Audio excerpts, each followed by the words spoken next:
बिस्मिल्लाहिर्रहमानिर्रहीम। अस्सलाम वालेकुम नाज़रीन, वेलकम टू माय चैनल। नाज़रीन, आज मैं आपके साथ 4 ऐसे ज़बरदस्त टिप्स शेयर करने जा रही हूँ जो डेली लाइफ में आपको बहुत ज़्यादा फ़ायदा देने वाले हैं।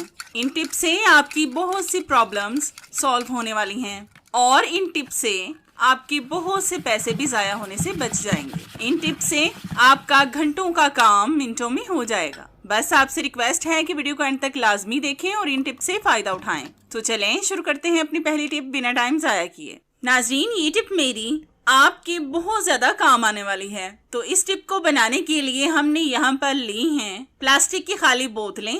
इनको हम ज्यादातर बेकार समझकर फेंक देते हैं, लेकिन आप इसका इस्तेमाल कुछ इस तरीके से भी कर सकते हैं। इनको हम ऊपर से काट लेंगे छुरी को गर्म करके। हमें इन बोतलों के सिर्फ नीचे वाले पार्ट चाहिए।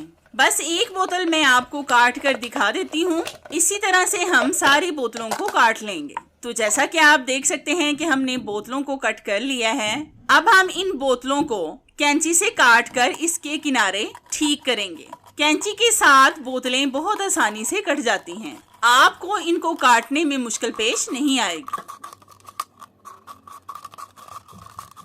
तो जैसा कि आप देख सकते हैं कि हमने इनके किनारों को काट लिया है। अब हम इनके किनारों पर टेप लगाएंगे ताकि ये काम आने के साथ साथ देखने में भी बहुत खूबसूरत लगें। इसी तरह से हम सारी बोतलों के पार्ट्स पर टेप लगाएंगे। तो ये देखिए, हमने सारी बोतलों के पार्ट्स पर टेप लगा ली है। अब हम इनको एक साइड पर कर देंगे। फिर हम लेंगे एक गत्ता। ये तो तकरीबन हम सबके घर में मौजूद होते ही हैं। फिर हम लेंगे एक प्लेट को गत्ते पर रखकर हम इसको गोल शेप देंगे, मतलब बाल पॉइंट के साथ गोल दायरा बनाएंगे। ये बहुत ही खूबसूरत सी चीज बनकर रेडी होगी जो आपको बहुत ज्यादा फायदा देगी। अब हम इसको काट लेंगे कैंची के साथ। ये ऐसा जबरदस्त सा ऑर्गेनाइजर बनकर रेडी होगा जो आपको बहुत ज्यादा पसंद आएगा और ये आपके बहुत से काम भी आएगा। तो ये देखिए, हमने इस गत्ते को गोल शेप में काट लिया है।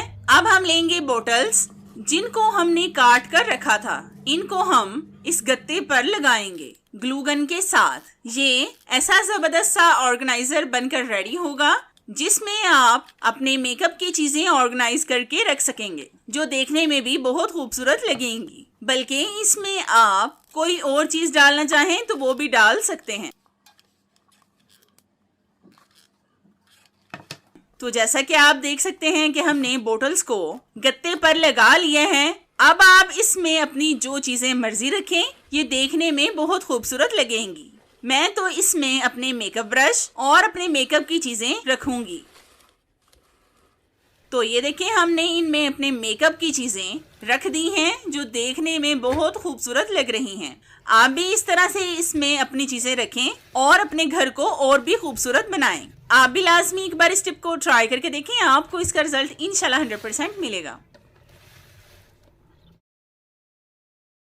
इस टिप को बनाने के लिए सबसे पहले हम एक बाउल में डालेंगे हाफ कप पानी।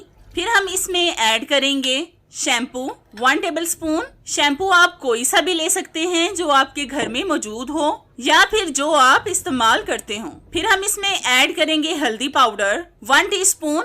ये वही हल्दी है जिसको हम खाने में इस्तेमाल करते हैं। अब हम इनको अच्छी तरह से मिक्स करेंगे। ये ऐसा जबरदस्त सा क्लीनर बनकर रेडी होगा जिससे आपकी बहुत सी प्रॉब्लम्स सॉल्व होने वाली हैं। तो जैसा कि आप देख सकते हैं कि हमने इनको अच्छी तरह से मिक्स कर लिया है। अब हम लेंगे अपने एल्युमिनियम और स्टील के बर्तन। इनको हम इस क्लीनर से अच्छी तरह से रब करेंगे स्पंज के साथ। और साथ साथ मैं आपको ये भी बताती हूँ कि इस क्लीनर का काम क्या है। आपने अक्सर देखा होगा कि स्टील और एल्युमिनियम के बर्तनों पर धोने के बाद भी दाग धब्बे पड़ जाते हैं जो जल्दी साफ नहीं होते, जो देखने में भी बहुत बुरे लगते हैं। इस सॉल्यूशन से आपके बर्तनों की तमाम बड़ी से बड़ी प्रॉब्लम्स सॉल्व हो जाएंगी। बल्कि अगर आपके कांच के बर्तनों पर भी दाग धब्बे पड़े हैं तो इससे वो भी साफ हो जाएंगे।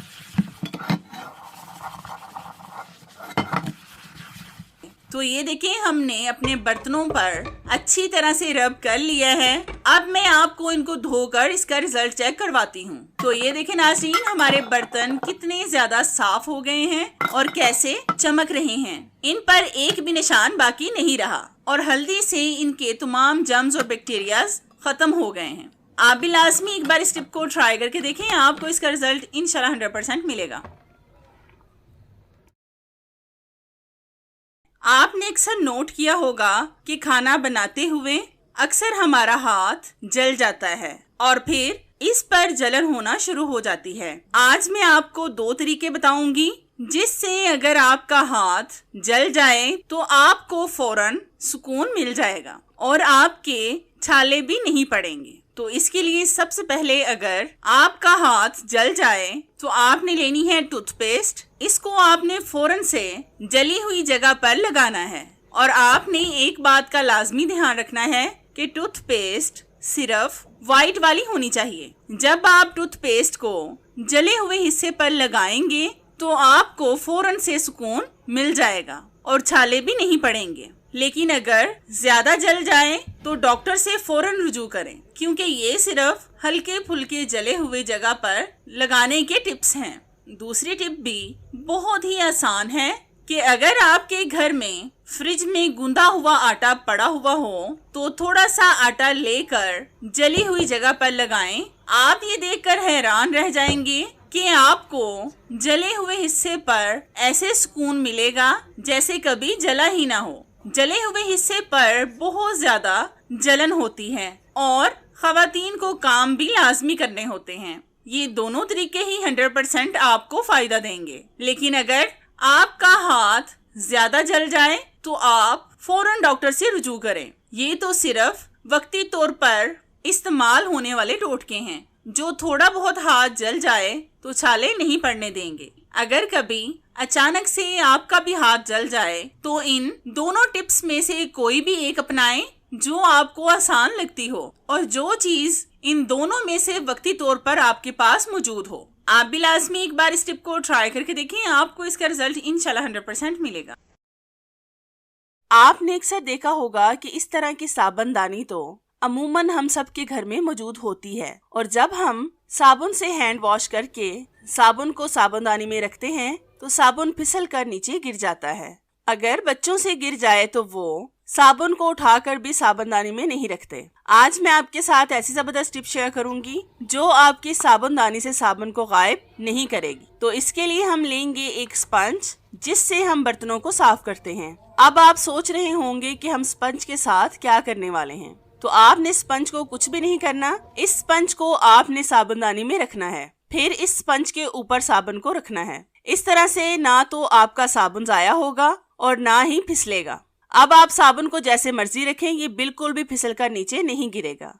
आप ये भी सोच रहे होंगे कि साबुन गीला तो नहीं रहेगा, तो ऐसी बात नहीं है, ये बिल्कुल भी गीला नहीं होगा। बस जब स्पंज गंदा हो जाए तो जो साबुन इस पर लगा होगा उसी से स्पंज को धोकर रखें, आपका स्पंज बिल्कुल साफ रहेगा। मैं आपको लाजमी रेकमेंड करूंगी कि आप लाजमी एक बार इस टिप को ट्राई करके देखें, आपको इसका रिजल्ट इंशाल्लाह 100% मिलेगा।